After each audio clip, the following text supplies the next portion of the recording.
and now there's mirrorless camera, all kinds of stuff has come out. Has that been effective in helping in that area of safety, or is it just a matter of getting the drivers to understand why they need to be safe and keeping it rolling that way?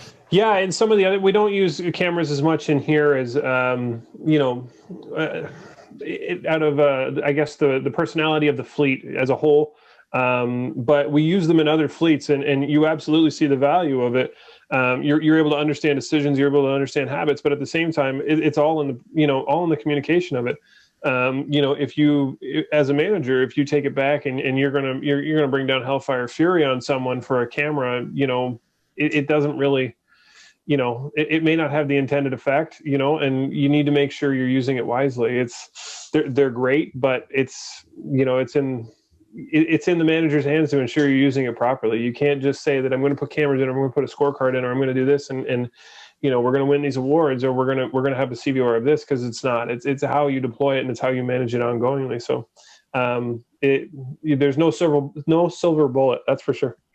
Now, do you manage all of your fleets? So what's working on one fleet? Have you tried to put it into another fleet to see it maybe not working the same? I don't know if you, I imagine CPC has a number of fleets. So I don't know if you share stuff all over and say, okay, we've put it in here, it's going across the board. Or if you say this fleet's not right for this one.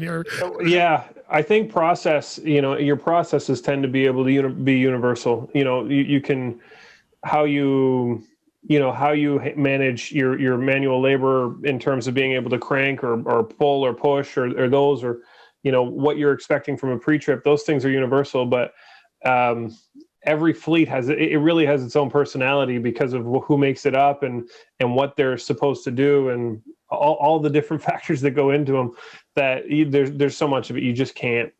And I think that's the value of CPC, is honestly we're able to look at these fleets and say, this needs to be tailored this exact way for this fleet to get the desired effect. And you may be able to take that general framework, give it a scorecard and say, this general framework might work, but it still requires so much tailoring to another solution so that you can give them the same value, that it's its own entity. So you've won what mid-size safest fleet now. What's the future? Do you just take over the world, or? It's the same as it's always been. We kind of went through this when we won. I think when we were starting with the scorecard, I think our CVOR was at 3.6 or 3.8 or something like that, which was really good for the size of the fleet. And we felt like we were a high performer.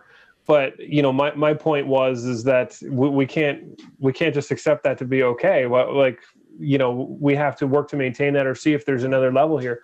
And so that's the plan going forward. I think right now, I checked yesterday, the ministry has an automatic lookup. You can go check your CVOR now. And I think we were at just over 1% is what it's come down to. Wow. And we just continue to, what's the next thing, and what's the next thing, and how do we get ahead of it, and how do you end up being proactive instead of reactive, really? And that's probably the biggest focus right now, is proactivity.